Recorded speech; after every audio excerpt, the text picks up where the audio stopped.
نحمده ونصلي على رسوله الكريم أما بعد فأعوذ بالله من الشيطان الرجيم بسم الله الرحمن الرحيم ويل لكل همزة لمزة الذي جمع مالا وعدده يحسب أن ماله أخلده كلا لينبذن في الحطمة وما أدراك ما الحطمة نار الله الموقدة التي تطلع على الأفئدة إنها عليهم مؤصدة في عمد ممددة صدق الله العظيم. قال النبي صلى الله عليه وسلم ألا إن دماءكم وأموالكم وأعراضكم عليكم حرام كحرمة يومكم هذا في بلدكم هذا في شهركم هذا ألا لا ترجعن بعدي كفارا يضرب بعضكم رقاب بعض أو كما قال عليه الصلاة والسلام. میرے واجب القدر بھائیو، دوستو، بزرگو، میں نے آپ حضرات کے سامنے قرآن پاک کے آخری پارہ کی سورۃ ہمزہ کی تلاوت کی. یہ سورت مکہ المکرمہ میں نازل ہوئی، اس لیے اس کو مکی سورت کہا جاتا ہے. 9 آیات، 33 الفاظ اور 96 حروف پر مشتمل قرآن پاک کی یہ چھوٹی سی سورت ویل لکل ہمزۃ لمزہ یہ انسانوں کی ہلاکت کے کچھ اسباب کا ذکر کرتی ہے. اللہ رب العزت نے انسانوں کی ہلاکت اور بربادی کے کچھ اسباب اور وسائل کا اس صورت میں ذکر فرمایا ہے تاکہ انسان ہلاکت اور بربادی سے بچ جائیں. اللہ رب العزت نے قرآن پاک میں جا بجا متعدد جگہوں پر کئی صورتوں میں کئی آیات میں انسان کی ہلاکت اور بربادی کے مختلف قسم کے اسباب بیان فرمائے، اور اس لیے بیان فرمائے کہ اللہ رب العزت کو انسان سے بہت محبت، اللہ رب العزت کو اپنی مخلوقات سے بہت محبت، اللہ رب العزت کو پیارے آقا مدنی صلی اللہ علیہ وآلہ وسلم کی امت سے بہت محبت ہے. اس لیے اللہ رب العزت نے بار بار انسانوں کو سنبھلنے کے لیے، ہلاکت سے بچنے کے لیے مختلف اسباب کا ذکر فرمایا تاکہ انسان قرآن پاک کو پڑھ کر قرآن پاک سے اپنی ہلاکت اور اپنی بربادی یا اپنی کامیابی کے اسباب پوچھ کر اپنی زندگی کو کامیاب بنا سکے یا اپنی زندگی کو ہلاکت اور بربادی سے بچا سکے. اس لیے اللہ رب العزت نے قرآن پاک کی مختلف صورتوں میں اسباب کو ذکر کیا. کہیں پر اللہ رب العزت نے الہاکم التکاثر کہا کہ اے ایمان والو، تمہیں ہلاکت میں ڈال دیا تکاثر نے، مال جمع کرنے کی رغبت نے، مال جمع کرنے کے مقابلے نے تمہیں ہلاکت میں ڈال دیا. یعنی تم مال کے پیچھے حریص ہو کر بھاگے، 1 کو 2 کرنے کے چکر میں، 2 کو 4 بنانے میں، 4 کو 8 کرنے میں، 100 کو 1000 بنانے میں، 1000 کو کروڑ کرنے میں، اسی فکر میں اور اسی مشقت نے تمہیں ہلاکت میں مبتلا کر دیا. کہیں پر اللہ رب العزت نے فرمایا والعصر ان الانسان لفی خسر کہ میں اللہ رب العزت، میں احکم الحاکمین، میں رب العرش العظیم سارے زمانے کی قسم کھا کر کہتا ہوں، اس لیے کہ سارا زمانہ میرے سامنے ہے، ساری مخلوقات میرے سامنے ہے. آدم علیہ السلام سے لے کر، اس سے پہلے سے لے کر آخرت اور قیامت کے بعد تک کے تمام اعمال میرے سامنے ہیں. اسی طریقے سے سامنے ہیں جیسے کسی کے سامنے ہتھیلی پر رکھی ہوئی چیز ہوتی ہے. میں رب اس چیز کی قسم کھاتا ہوں والعصر ان الانسان لفی خسر، میں زمانے کی قسم کھا کر کہتا ہوں کہ انسان خسارے میں ہے، انسان خسارے میں ہے. ظاہری نظر میں انسان جو کچھ دیکھتا ہے، انسان اپنے لیے جو چیز کامیابی سمجھتا ہے، حقیقت میں وہ چیز انسان کے لیے بربادی اور ہلاکت ہوتی ہے. اس لیے کہ انسان کم عقل ہے. اللہ رب العزت نے اس کو محدود عقل، محدود سوچ اور محدود فکر دی ہے. وہ اپنے آپ کی بربادی اور ہلاکت یا اپنی کامیابی کو صحیح طریقے پر نہیں سمجھ سکتا. جیسے ایک چھوٹا سا بچہ ہوتا ہے، اس کو اس بات کا علم نہیں ہوتا کہ کس چیز میں اس کے لیے نقصان ہے، کس چیز میں اس کا فائدہ ہے؟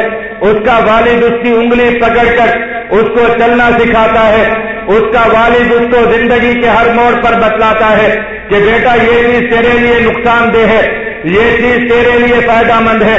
ایک چھوٹے سے بچے کے سامنے اگر جلتا ہوا دہتا ہوا انگارہ رکھ دیا جائے تو وہ بچہ اس کو چمکدار موتی سمجھ کر اٹھا بھی لیتا ہے، اپنے منہ میں بھی ڈال لیتا ہے، لیکن ایک والد کو پتا ہوتا ہے کہ یہ چمکتا دمکتا ہوا انگارہ ہے جو اس کے منہ کو بھی جلا ڈالے گا، اس کے ہاتھ کو بھی جلا ڈالے گا۔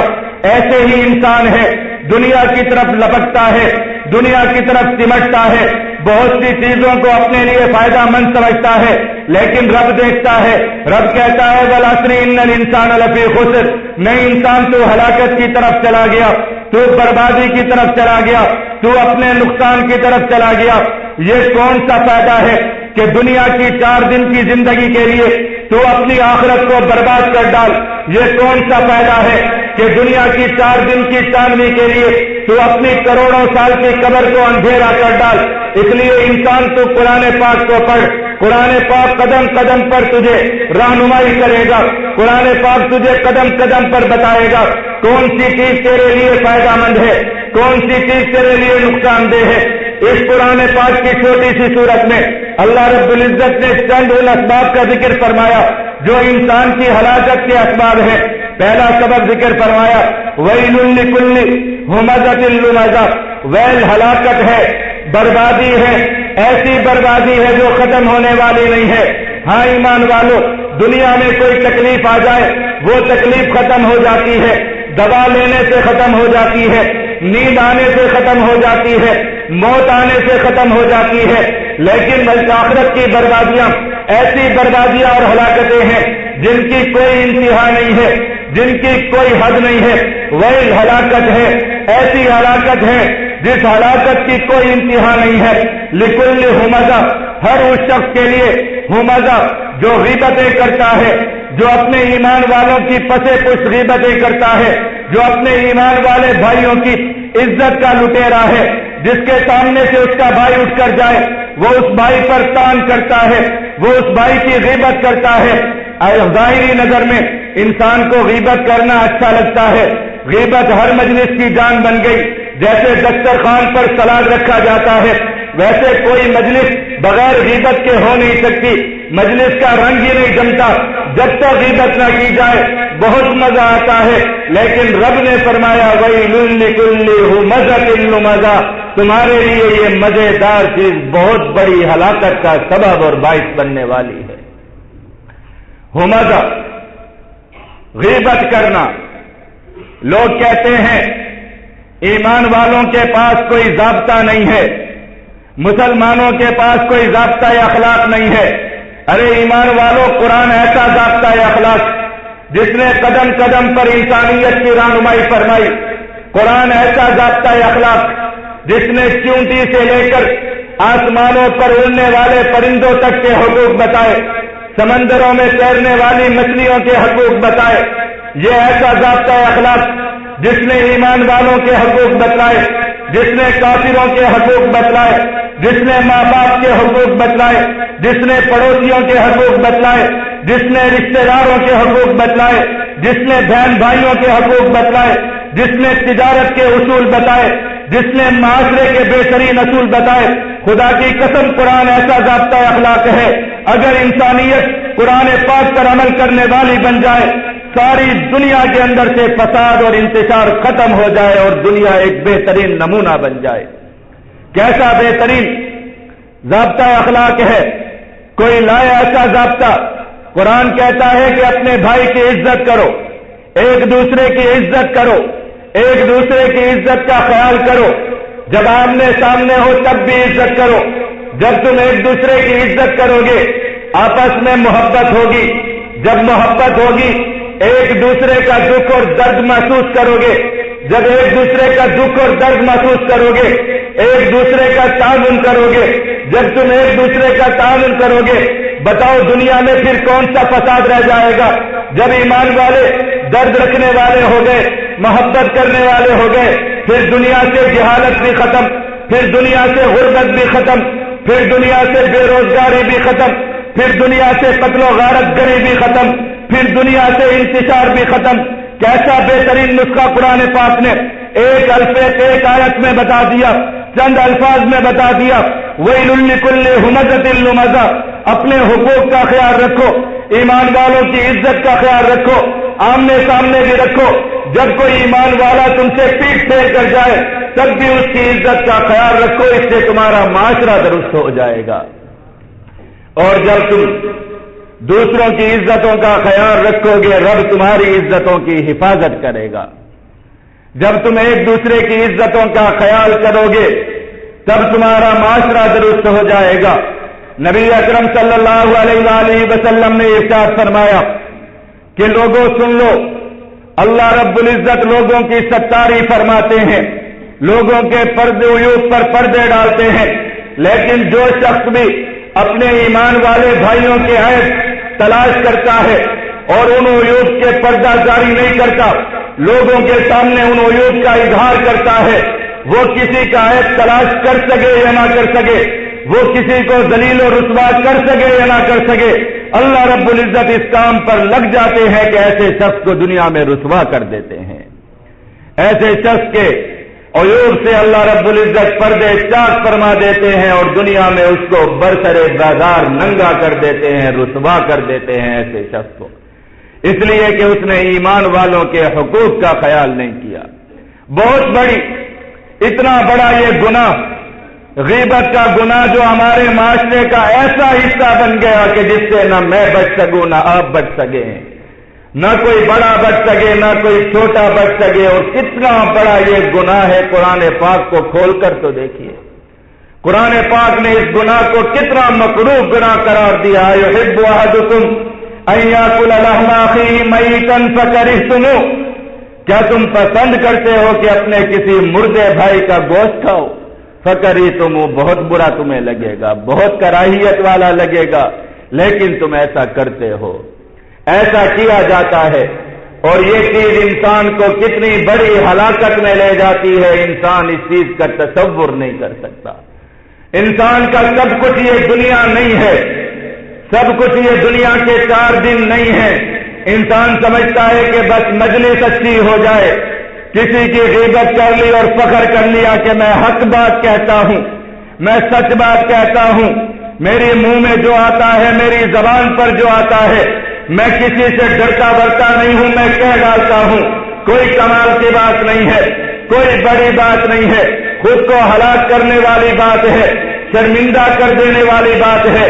ہاں ایمان والو یاد رکھو، آج کسی کی غیبت کی جاتی ہے، اس شخص کو پتہ تک نہیں چلتا، لیکن یاد رکھو آنکھیں بند ہوتے ہی قبر میں ہر چیز کا حساب دینا ہے۔ پتہ نہیں انسان کی موت کس حالت میں آئے گی۔ کسی بزرگ نے ایک قصہ بیان کیا، وہ فرماتے ہیں میں نے ایک شخص کو دیکھا، وہ بیت اللہ شریف کا طواف کر رہا تھا اور اللہ رب العزت سے یہ دعا کر رہا تھا کہ ربا میرا خاتمہ ایمان پر فرما دینا، مجھے ایمان پر موت دے دینا، بار بار یہ دعا کر رہا تھا۔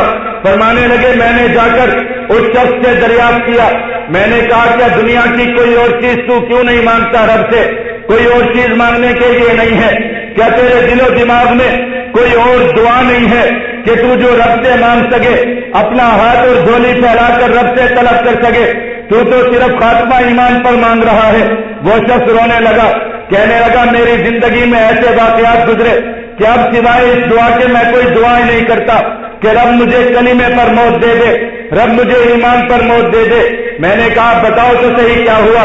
کہنے لگے میرا ایک بھائی تھا، دین کی خدمت کرنے والا تھا، دن رات قرآن پاک پڑھانے والا تھا، مسجد میں قرآن پاک پڑھانا، لوگوں کو قرآن پاک کی دعوت دینا، لوگوں کو قرآن پاک سنانا، سارا دن قرآن پاک کی دن رات خدمت کیا کرتا تھا۔ لیکن جب وقت کا موت کا وقت آیا، جب دنیا سے جانے کا وقت آیا، اچانک پتہ نہیں کیا ہوا، قرآن پاک کو اٹھا کر کہتا ہے لوگوں سن لو میں اس قرآن کو نہیں مانتا، میں اس پر ایمان نہیں لاتا۔ یہ کہہ کر اس کی جان نکل گئی، ساری زندگی کا عمل برباد ہو گیا۔ کہنے لگا دوسرا بھائی تھا، اس کا بھی یہی حشر ہوا۔ میں نے کہا پتہ تو کروں کہ آخر کیا وجہ ہوئی کہ قرآن سنانے والے، قرآن کی خدمت کرنے والے، قرآن پڑھنے پڑھانے والے، لیکن موت ایمان پر نہیں ملی، قرآن پر نہیں ملی، وجہ کیا بنی؟ کہنے لگے پتہ کیا جا کر تو پتہ چلا کہ میرے دونوں بھائی لوگوں کے عیب تلاش کیا کرتے تھے اور پھر ان عیبوں کو لوگوں کے سامنے بیان کیا کرتے تھے۔ رب نے ایمان سے محروم کر دیا، رب نے ایمان والی موت سے محروم کر دیا۔ کیا کام آیا قرآن پاک کی خدمت کرنا؟ کیا کام آیا رب کی کتاب کا سننا سنانا؟ بہت مشکل وقت ہے ایمان والوں، بہت مشکل گھڑیاں ہیں۔ قدم قدم پر سنبھل سنبھل کر، پھونک پھونک کر قدم رکھنے کا مقام ہے، سنبھل کر چلنے کا مقام ہے، ہر وقت موت کو سامنے رکھنے کا مقام ہے۔ جو شخص بھی رب سے غافل ہوا، جو شخص بھی قرآن سے غافل ہوا، پتہ نہیں اس کا انجام کیا ہوگا۔ اللہ رب العزت سب کی حفاظت فرمائے۔ ویل لکل ہمزۃ لمزہ، ہلاکت ہے ایسے شخص کے لیے ہمزہ جو غیبتیں کرتا ہے، عیب نکالتا ہے، عیب بتلاتا ہے۔ یہ قرآن پاک بہت زبردست ضابطہ اخلاق ہے۔ ہاں ایمان والو، اس قرآن پاک نے تو لوگوں کی زندگیاں بدل ڈالی، اس قرآن پاک نے تو معاشرے کو بدل ڈالا، اس قرآن پاک نے تو زمین کے حالات کو بدل ڈالا۔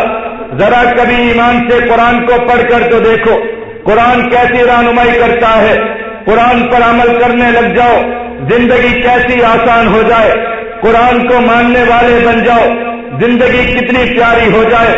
لیکن آج ہمارے اصول بدل گئے، آج ہمارے ضابطے بدل گئے، آج ہم نے اپنے ضابطے اور اصول بنا لیے، اپنی زندگی کے اصول طے کر لیے۔ رشتہ داروں کے حقوق کیا ہیں؟ قرآن سے آ کر پوچھو، قرآن تمہیں بتائے گا۔ ماں باپ کے حقوق کیا ہیں؟ قرآن سے آ کر پوچھو، قرآن بتائے گا۔ لیکن ہم نے اپنے اصول بنا لیے، رشتہ داری کے اصول اپنے، یاری دوستی کے اصول اپنے، زندگی گزارنے کے اصول اپنے، پردے داری کے اصول اپنے، ہر چیز کے اصول ہم نے اپنے بنا ڈالے۔ اس لیے دنیا ہم پر اتنی تنگ ہو گئی، اتنی تنگ ہو گئی کہ آج سڑکوں پر لوگ اپنے بچے فروخت کرتے پھر رہے ہیں، لوگ بچے بیچتے پھر رہے ہیں۔ یہ کون ہیں؟ یہ کون ہیں؟ یہ کون سی امت کے لوگ ہیں؟ یہ تو وہ حاملین قرآن ہیں جنہوں نے جب قرآن اٹھایا رب نے زمینوں کو ان کے قدموں میں سمیٹنا شروع کر دیا۔ یہ تو وہ تھے کہ جو زمین پر قدم رکھا کرتے تھے تو زمین دہلنا بھول جایا کرتی تھی، زلزلے رک جایا کرتے تھے۔ یہ تو وہ تھے جو سمندروں پر اپنے گھوڑے ڈالتے تھے تو سمندر ان کے سامنے زمین کی طرح بچ جایا کرتے تھے۔ یہ تو وہ تھے جو پہاڑوں پر قدم رکھتے تھے تو پہاڑ ان کے سامنے سجدہ ریز ہو جایا کرتے تھے۔ آج یہ ایسے بن گئے کہ جن کی مائیں آ کر اپنے بچے بیچنے پر مجبور ہو گئی، جن کی بہنیں بھوک کی وجہ سے خودکشیاں کرنے پر مجبور ہو گئی، اس لیے کہ قرآن پاک کو چھوڑ دیا۔ ہاں قرآن پاک طاقتور چیز ہے، قرآن پاک نے ایک ایک چیز بتلائی ہے، اور جب قرآن دل میں اتر جائے، جب موت کی فکر دل میں اتر جائے، انسان کی زندگی کیسے سنور جاتی ہے۔ ذرا نقشہ دیکھو ایمان والو، پیارے آقا مدنی صلی اللہ علیہ وآلہ وسلم کے دنیا میں تشریف لانے سے پہلے، پیارے آقا کی نبوت سے پہلے، قرآن پاک کے آنے سے پہلے عرب کے معاشرے کو دیکھو، ایسا بدترین معاشرہ ہے کہ جس کی کوئی مثال نہیں دے سکتا۔ ہاں دنیا کا مورخ جب تاریخ لکھنا شروع کرتا ہے تو وہ لکھتے لکھتے ایسے مقام پر پہنچ جاتا ہے جب وہ لکھنے پر مجبور ہو جاتا ہے کہ دنیا اپنی بربادی کو پہنچ گئی، دنیا اپنی بربادی اور اپنے خاتمے کی انتہا کو پہنچ گئی، اب دنیا ختم ہو جائے گی، اس لیے کہ دنیا میں ظلم ہے، دنیا میں بربریت ہے، دنیا میں طاقت کے نشے میں چور لوگ مظلوموں کا قتل کرتے ہیں، ہر طرف ظلم ہے، کوئی شام کو گھر سے نہیں نکل سکتا، کوئی اپنا تجارتی قافلہ لے کر امن کے ساتھ نہیں نکل سکتا، پانی کے ایک ایک کنویں پر 40-40 ہزار لوگ قتل کر دیے جاتے ہیں، چھوٹی چھوٹی بات پر سینکڑوں سالوں تک جنگیں چلتی ہیں، دنیا تو اپنی ہلاکت کے دہانے پر پہنچ گئی، لیکن دیکھو کون آ گیا، پیارے آقا مدنی صلی اللہ علیہ وآلہ وسلم آ گئے، قرآن لے کر آ گئے، دنیا کے حالات بدل گئے، دنیا کے رنگ بدل گئے، دنیا کے منظر بدل گئے۔ اب دیکھو وہی دنیا ہے، وہی لوگ ہیں، وہی عرب کا معاشرہ ہے، لیکن حالات کیسے بدل ڈالے اس قرآن پاک نے۔ سیدنا عمر فاروق رضی اللہ تعالیٰ عنہ ہے، ایک دن دل میں خیال آیا، فرمانے لگے ذرا باہر نکل کر دیکھتا ہوں کہ اس قرآن نے لوگوں پر کیسا اثر کیا، ایمان نے لوگوں کو کیسا بدل ڈالا۔ باہر نکل کر دیکھتا ہوں، کسی انسان کو تلاش کرنے لگے، اچانک ایک چرواہے پر نظر پڑی جو بکریاں چرا رہا تھا، کم عمر کا بچہ تھا۔ اس کو دیکھا، دل میں خیال آیا کہ تعلیم یافتہ نہیں ہے، معاشرے کا نچلی سطح کا انسان ہے، کم عمر ہے، ابھی عمر کی پختگی کو بھی نہیں پہنچا، علم بھی حاصل نہیں کیا، بکریاں چراتا ہے، دیہاتی سا بچہ ہے، اس کو کوئی شعور نہیں ہوگا، اس کو کوئی عقل و دانش نہیں ہوگی، اس سے جا کر پتا کرتا ہوں۔ اس بچے کے پاس چلے گئے، جا کر فرمانے لگے، کہنے لگے یہ بکریاں چرا رہا ہے، ان بکریوں میں سے ایک بکری مجھے فروخت کر دے، اس کے بدلے میں تجھے پیسے دوں گا، اس کے بدلے میں تجھے درہم دوں گا۔ وہ بچہ کہنے لگا نہیں، یہ بکریاں میری نہیں ہیں، یہ بکریاں کسی اور شخص کی ہیں، ان بکریوں کا مالک کوئی اور ہے، میں تو صرف مزدوری پر ان بکریوں کو چرانے والا ہوں، مجھے اس چیز کا اختیار نہیں ہے کہ میں ان بکریوں میں سے کسی کو بیچ سکوں، اس کے بدلے میں قیمت لے سکوں۔ امیر المومنین فرمانے لگے، بچے تو مجھ سے پیسے لے لے، ان پیسوں کو اپنی جیب میں ڈال لے، بکری کا بچہ میرے حوالے کر دے، شام کو جا کر اپنے مالک کو کہہ دینا جنگل سے ایک بھیڑیا آیا تھا، وہ بکری کے بچے کو اچک کر لے گیا، کھا کر چلا گیا۔ عام طور پر ریوڑ سے بکریاں غائب ہو جایا کرتی ہیں، بھیڑیے آ کر کھا جایا کرتے ہیں، تو بھی بہانہ کر دینا، پیسے تیری جیب میں آ جائیں گے، تیرا کوئی کچھ نہیں بگاڑ سکے گا۔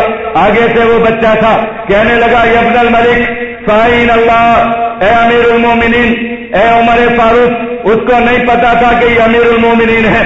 فرمانے لگے، وہ بچہ کہنے لگا اے مالدار شخص، تو مجھے مال کی تما تو دے رہا ہے، میں اپنے مالک کو جا کر کہہ تو دوں گا کہ بکری کا بچہ بھیڑیا لے گیا، فاعین اللہ، لیکن اس عرش کے مالک کا کیا کروں گا کہ جو مجھے دیکھ رہا ہے، وہ رب کہاں جائے گا جو میرا حساب کتاب کرنے والا ہے، فاعین اللہ، اس رب کا میں کیا جواب دوں گا۔ سیدنا عمر فاروق فرمانے لگے اللہ اکبر کبیرہ، یہ عین اللہ کی کیفیت انسان کو مل جائے تو انسان کی زندگی بدل جاتی ہے، یہ قرآن ہے۔ فاعین اللہ، آج یہ کیفیت ہمارے اندر نہیں ہے، آج میری زبان جھوٹ بولے، فاعین اللہ، وہ رب کہاں گیا جس نے مجھے زبان دی اور میں نے اس زبان سے جھوٹ بولا۔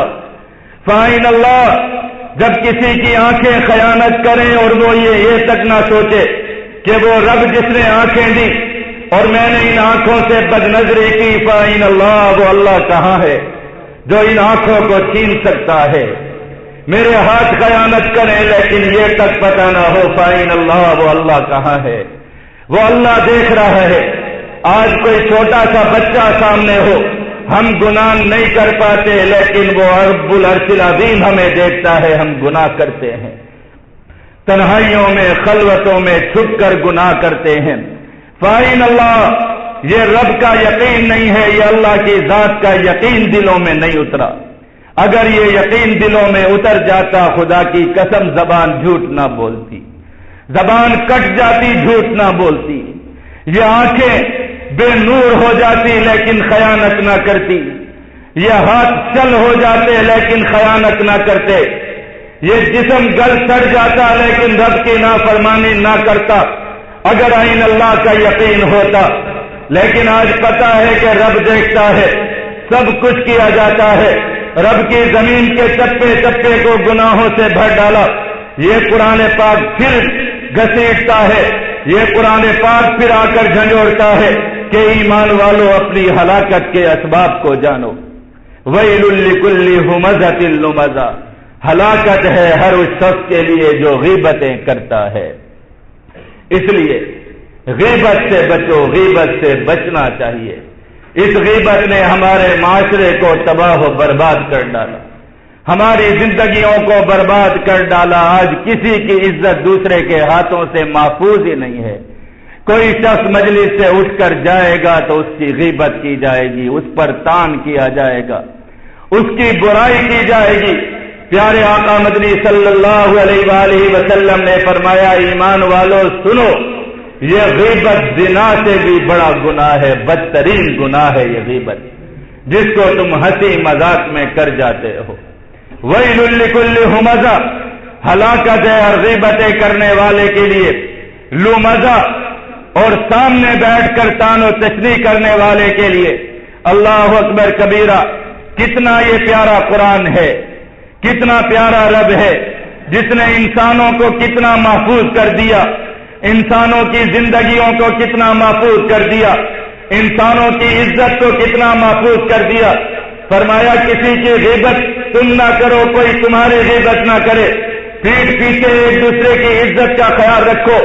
لمزہ اور ہلاکت ہے ایسے شخص کے لیے جو سامنے بیٹھ کر کسی کو تان و تشریح کرتا ہے، کسی کو گالی گلوچ دیتا ہے، کسی کو تانے دیتا ہے، کسی کو عیب لگاتا ہے، کسی کو اندھا کانا کافر لانتی کہتا ہے، کوئی گالیاں دیتا ہے، کچھ کرتا ہے، ایسے شخص کے لیے بھی بربادی ہے۔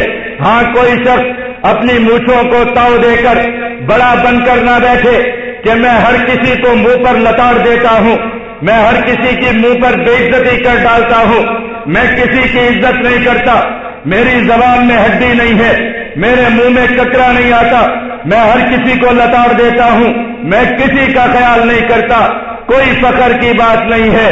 قرآن کہتا ہے کہ یہ ہلاکت کی بات ہے۔ ویل لکل ہمزۃ لمزہ، بہت بدترین ہلاکت ہے ایسے شخص کے لیے جو غیبتیں کرتا ہے یا سامنے بیٹھ کر انسانوں کو ذلیل و رسوا کرتا ہے، تانے لگاتا ہے انسانوں پر، عیب نکالتا ہے انسانوں پر، کسی کے چہرے میں عیب، کسی کی آنکھ میں عیب، کسی کے چلنے پر عیب، کسی کے انداز گفتگو پر عیب، کسی کے ہنسنے پر عیب۔ کوئی یہ چیز پسندیدہ چیز نہیں ہے، کوئی یہ بات فخر کی بات نہیں ہے، یہ چیز انسان کو ہلاک کرنے والی ہے۔ ایمان والو اپنا مقام تو دیکھو، رب کو تم کتنے عزیز، رب کو تم کتنے محبوب ہو کہ رب کو یہ بات گوارا نہیں ہے کہ کوئی شخص تمہاری پیٹھ پیچھے غیبت کرے یا سامنے بٹھا کر تمہاری تذلیل و تحقیر کرے، رب کو یہ بات گوارا نہیں ہے۔ اپنا مقام تو ذرا سمجھو، میں اپنا مقام تو سمجھوں، آپ اپنا مقام تو سمجھیں۔ رب نے کتنا بڑا شرف دے دیا انسان کو، ایمان والے کو، کہ کوئی ایمان والے کو تان و تشنیع نہ کرے۔ آج فخر کیا جاتا ہے ان باتوں پر، جی ہم لتاڑ دیتے ہیں، ہم کر دیتے ہیں جو منہ میں آتی ہے، کوئی فخر کی بات نہیں ہے۔ اللہ رب العزت نے جو اخلاق سکھائے، قرآن نے جو اخلاق سکھائے وہ کیسے اخلاق ہیں؟ اور اللہ رب العزت نے اپنا قرآن، اپنی کتابیں انبیاء پر اتاری اور انبیاء کرام علیہ الصلوۃ والسلام کی تربیت فرمائی تاکہ قیامت تک کی انسانیت ان سے راستہ تلاش کرے، ان کے نقش قدم پر چل کر اپنی زندگیوں کو سنوار لے۔ انبیاء کرام علیہ الصلوۃ والسلام کی تربیت کیسی ہوتی ہے؟ حضرت موسیٰ علیہ الصلوۃ والسلام اور حضرت ہارون علیہ الصلوۃ والسلام کو حکم ہوتا ہے جاؤ فرعون کے پاس جاؤ، اذهب الى فرعون انه طغى، جاؤ اس فرعون کو جا کر کہو کہ تو سرکش ہو گیا، اس فرعون کو جا کر کلمہ توحید کی دعوت دو، رب کی وحدانیت کی دعوت دو، رب کی کتاب کی دعوت دو، رب کو ماننے کی جا کر دعوت دو۔ وہ کافر ہے، ظالم ہے، ایسا ظالم و جابر ہے جو ایمان والوں کو جلا دینے والا ہے، جس کو یہ کہا گیا کہ وہ ایمان والوں کے جسموں میں میخیں گاڑنے والا ایسا ظالم اور بدترین انسان ہے، اس کو جا کر کلمہ توحید کی دعوت دو۔ جب جانے لگے تو فرمایا فَقُولَا لَهُ قَوْلًا لَيِّنًا لَعَلَّهُ يَتَذَكَّرُ، جا کر اس سے نرمی سے بات کرنا، جا کر اس سے طریقے اور سلیقے سے بات کرنا، نرم گوئی سے بات کرنا، گالی گلوچ مت کرنا۔ فَقُولَا لَهُ قَوْلًا لَيِّنًا، آرام سے اور تہذیب کے ساتھ جا کر اس سے بات کی جائے۔ طریقہ سکھایا گیا بات کرنے کا، کسی کو اچھائی کی دعوت دینے کا طریقہ سکھایا گیا۔ آج دو نمازیں پڑھ کر یا منہ پر داڑھی سجا کر ہم سمجھتے ہیں کہ ہم لوگوں کو بے عزت کرنا شروع کر دیں، دین کے نام پر لوگوں کو گناہ گار سمجھ کر ان کو بے عزت کرنا شروع کر دیں، ان کو اس انداز میں نصیحتیں کرنا شروع کر دیں کہ ان کی دل آزاری ہو۔ رب اس چیز کی اجازت نہیں دیتا۔ کوئی پتہ نہیں ہے کتنی داڑھیوں والے رب کے ہاں پکڑے جائیں گے، کوئی پتہ نہیں ہے۔ پیارے آقا نے فرمایا میں نے معراج میں جا کر دیکھا، جب مجھے معراج کی رات سیر کرائی گئی، عالم برزخ کی سیر کرائی گئی، تو میں نے دیکھا کہ امت کے کتنے بوڑھے ایسے ہیں جن کو ان کی داڑھیوں سے گھسیٹ کر جہنم میں پھینکا جا رہا ہے۔ پیارے آقا نے فرمایا میں نے دیکھا لوگوں کو، کچھ لوگ ایسے تھے کہ جن کے ہاتھوں میں لوہے کی کینچیاں تھیں اور وہ ان کینچیوں کے ساتھ اپنی زبانیں کاٹتے تھے، اپنے ہونٹ کاٹتے تھے۔ رب وہ ہونٹ اور زبانیں دوبارہ پیدا کر دیا کرتا، پھر وہ ان کو کاٹتے۔ اس عذاب میں وہ مبتلا تھے کہ اپنے ہاتھوں سے اپنے ہونٹ اور زبانیں کاٹ رہے ہیں، بار بار کاٹ رہے ہیں اور اس عذاب میں بلک رہے ہیں، سسک رہے ہیں۔ پیارے آقا نے جبرائیل امین سے فرمایا جبرائیل بتاؤ یہ کون لوگ ہیں؟ جبرائیل رونے لگے اور فرمانے لگے یا رسول اللہ یہ آپ کی امت کے وہ واعظ، وہ خطیب اور وہ مقرر اور مدرس ہیں جو لوگوں کو اچھائی کی دعوت دیا کرتے تھے، لیکن ان کی اپنی زندگیاں عمل سے خالی تھی، بے عمل زندگیاں لے کر دنیا میں پھرتے تھے۔ اس لیے ایمان والوں کسی کا پتہ نہیں ہے کون کہاں جا کر مارا جائے گا، کون کہاں جا کر پکڑا جائے گا، کسی کا پتہ نہیں ہے۔ اس لیے ہر انسان اپنے اعمال کی فکر کرے، کسی کو ذلیل کرنا، کسی کو رسوا کرنا، کسی کے گناہوں پر اس کو ذلیل کرنا رب اس بات کی اجازت نہیں دیتا، قرآن اس بات کی اجازت نہیں دیتا۔ انبیاء کرام علیہ الصلوۃ والسلام سے کہا گیا فَقُولَا لَهُ قَوْلًا لَيِّنًا، آرام سے جا کر بات کرو، پیار سے جا کر بات کرو، سلجھے انداز میں جا کر بات کرو۔ قرآن ایک اور نقشہ کھینچتا ہے، حضرت ہود علیہ الصلوۃ والسلام ہیں، اپنی قوم کے پاس جا کر کہتے ہیں اے قوم رب کو مان لو، رب کے احکامات کو مان لو، رب کی وحدانیت کو مان لو۔ آگے سے قوم کہتی ہے اِنَّا لَنَرَاكَ فِي سَفَاهَةٍ وَإِنَّا لَنَظُنُّكَ مِنَ الْكَاذِبِينَ، کہ ہم تمہیں پاگل پنے میں دیکھتے ہیں، ہم تمہیں جھوٹا پاتے ہیں۔ آگے سے نبی نے یہ نہیں کہا کہ تم مجھ سے بڑے جھوٹے، تم بڑے کافر ہو، تم بڑے نامراد ہو، مجھے تم عقل و دانش سے ہٹا ہوا کہنے والوں، بڑے پاگل تم ہو، عقل سے ہٹے ہوئے تم ہو، کم عقل تم ہو، ایسا جواب نہیں دیا۔ ہاں آج یہ جواب بڑا اچھا سمجھا جاتا ہے کہ ہم اینٹ کا جواب پتھر سے دیتے ہیں، ہم گالی کا جواب گولی سے دیتے ہیں۔ ارے جہاں گولی سے جواب دینے کا مقام تھا وہاں تو تم سجدہ ریز ہو گئے، رب نے تمہیں غیرت دی تھی، تم گولیاں چلاتے ان پر جا کر جنہوں نے پیارے آقا کی ناموس کو، پیارے آقا کی حرمت کو پامال کر ڈالتا، تب میں کہتا کہ تم غیرت مند تھے۔ تم جا کر گولیاں چلاتے ان پر کہ جنہوں نے تمہارے نبی کے نام کو نعوذ باللہ فٹ بالوں پر لکھ کر اچھال ڈالتا، میں کہتا تم غیرت مند ہو۔ تم گولیاں چلاتے ان پر جا کر جنہوں نے تمہاری ڈاکٹر عافیہ جیسی لاکھوں بچیوں کو رسوا کر ڈالا، میں تمہیں غیرت مند مانتا۔ تم غیرت کرتے ان پر جا کر جنہوں نے قرآن کے اوراق کو جلا ڈالا، تم گولیاں چلاتے ان پر جنہوں نے قرآن کی توہین کی، میں تمہاری عظمت کو سلام کرتا، میں تمہاری غیرت کو سلام کرتا۔ یہ کون سی غیرت کہ کوئی تمہیں گالی دے تم کہو میں نے گولی چلا ڈالی، کسی کے پتھر کا جواب میں نے اینٹ سے دے ڈالا، کوئی غیرت نہیں ہے، کوئی بہادری نہیں ہے۔ وہ دیکھو انبیاء کرام علیہ الصلوۃ والسلام کو گالیاں دی گئی، آگے سے فرماتے ہیں قال یا قوم لیس بی سفاہۃ، او میرے پیاری قوم کے لوگوں میں پاگل نہیں ہوں، میں بے عقل نہیں ہوں۔ حضرت نوح علیہ الصلوۃ والسلام سے کہا گیا انا لنراک فی ضلال مبین، او نوح تو گمراہ ہے، کھلی گمراہی میں ہے۔ آگے سے جواب دیا قال یا قوم لیس فی ضلال، اے میری قوم میں گمراہی میں نہیں ہوں، ولکنی رسول من رب العالمین، میں رب کا رسول ہوں، تمہیں اچھائی کی دعوت دینے آیا ہوں، تمہیں قبر کی یاد دلانے آیا ہوں۔ تو یہ قرآن پاک، اس قرآن پاک میں انسانوں کو دستور بتایا گیا، انسانوں کو غیرت، انسانوں کو زندگی جینے کا طریقہ بتایا گیا۔